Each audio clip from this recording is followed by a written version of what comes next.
நிழல் என உடன் நான் வருவேனே.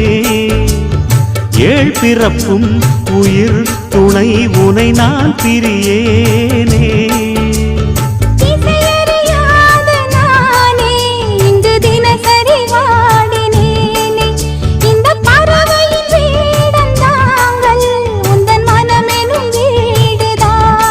நீண்ட காலம் நேர்ந்த சோகம் நீங்கி போக நானும் தீண்ட யோகம் விளங்கிடும். பூமிக்கொரு வாரம் என்று எண்ணி இருந்தேன், பூமுதிக்க யாரும் இன்றி கண்ணி இருந்தேன். சொந்தமின்றி பந்தமின்றி நானும் இருந்தேன்.